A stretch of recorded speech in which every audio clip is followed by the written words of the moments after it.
작가 윤후명의 시에 등장하는 곤쟁이 젖을 아십니까? 아주 작은 새우로 담갔다가 깍두기 김치에도 넣고 삶은 고기에 곁들여 먹기도 하는 젓갈. 그런데 이 곤쟁이 젓갈은 조선조의 간신으로 불리는 남곤과 심정의 이름에서 비롯됐다고 합니다. 숙주나물이 사육신을 배신한 신숙주를 빗댄 이름이든 말이죠. 새우잡이 어부들까지 비꼬아 부르는 이 젓갈, 곤쟁이 젓에는 조선 중기 개혁 정치를 주도했던 한 선비의 이야기가 담겨 있습니다.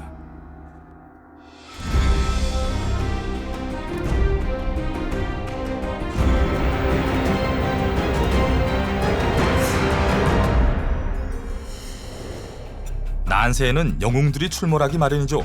연산군의 폭정이 극심할 때는 의적 홍길동이 나타났습니다. 연산군을 패하고 왕위에 오른 중종의 시대엔 천연두를 도술로 낫게 하고 탐관 오리들을 공격했던 전우치. 그리고 희대의 의적 임꺽정이 나타납니다. 적잖이 2명의 영웅이 등장할 만큼 백성들의 고통이 극에 달했던 시대가 바로 중종의 시대였다고 할 수 있는데요.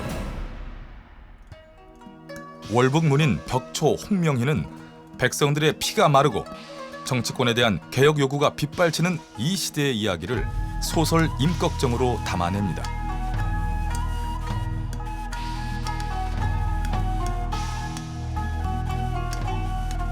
그런데 홍명희의 임꺽정 제2권 피장편에는 흥미로운 장면이 나옵니다.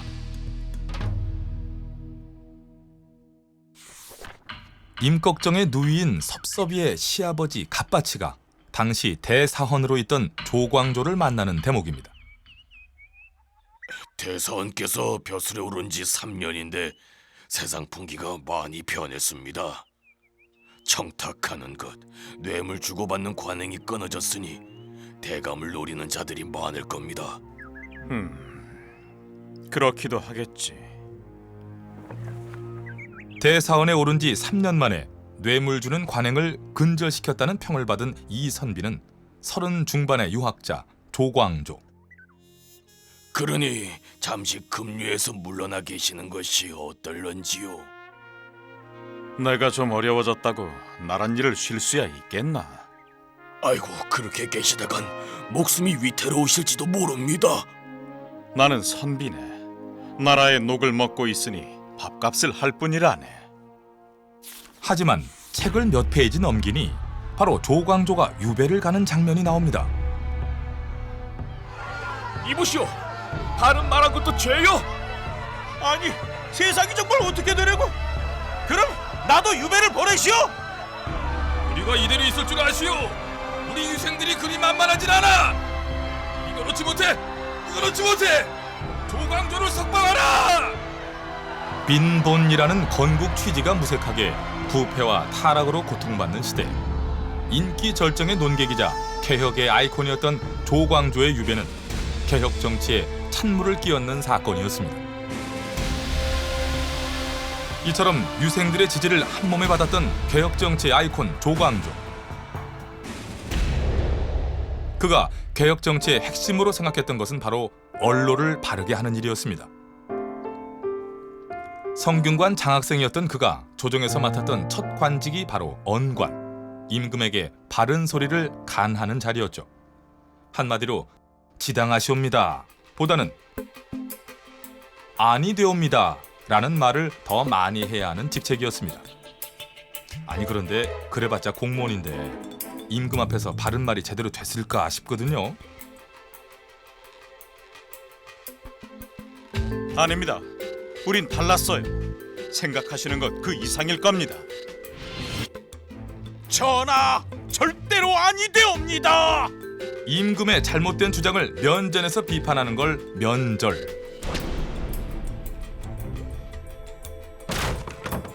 임금이 지금 이상한 결정을 내렸습니다. 다들 막아냅시다. 임금의 잘못을 궁궐마당에 서서 큰 소리로 외치는 것을 정쟁.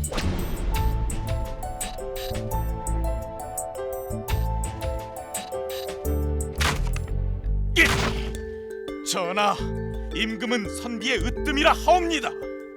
어찌하여 선비들의 말을 듣지 않으시옵니까? 임금의 잘못을 주장하면서 궁궐의 난간을 부러뜨리는 것을 절함이라 했다. 절대 왕권의 시대인 줄 알았는데 생각보다 과격하네요. 그런데 이런 행위는 면책특권이 부여되는 등 제도적으로 보장이 되었다고 합니다.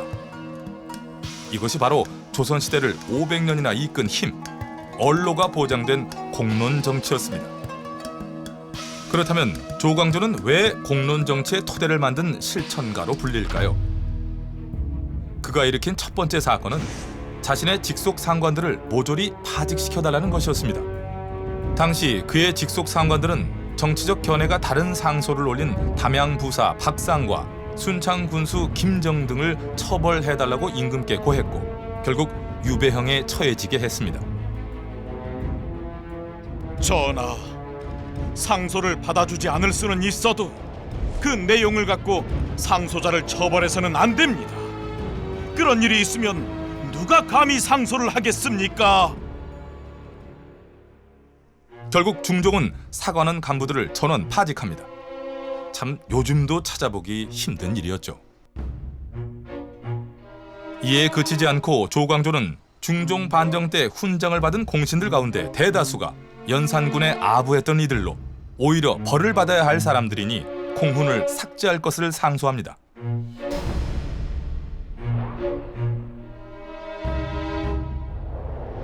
요즘 표현으로 하자면 정말 확실한 과거사 청산을 주장한 것인데요.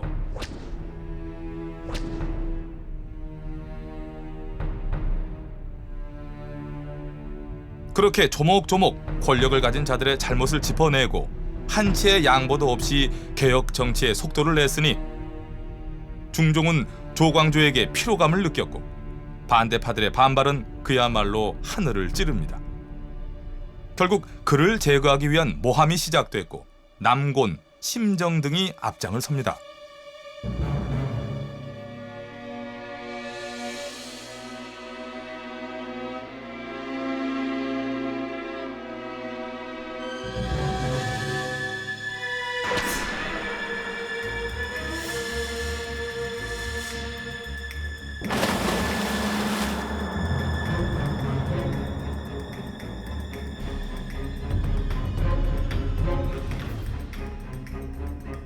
조광조가 사약을 받았던 전남 화순의 유배지.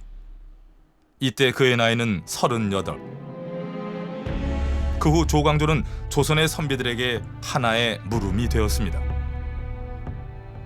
그는 죽음을 피하지 않고 옳다고 믿는 바를 실천했다. 나는 뭐 하는 사람인가? 나는 선비가 맞는가? 선비들이 스스로를 돌아보고 자신의 삶을 경계하는 하나의 좌표가 된 것이죠. 목숨을 걸고 언로를 바로 세워 백성을 위한 나라 조선을 바로잡고 싶었던 조광조.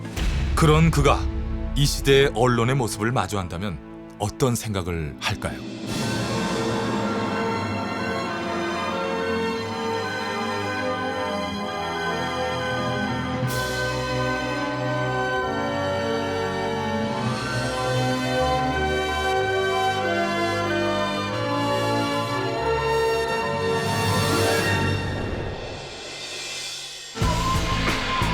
영상 이준경과 윤근수가 먼저 그 뜻을 발휘하고 이에 성상이 특별히 관작과 시호를 추중하게 하시니 허준을 내의원에 청구해 주도록 부탁했다.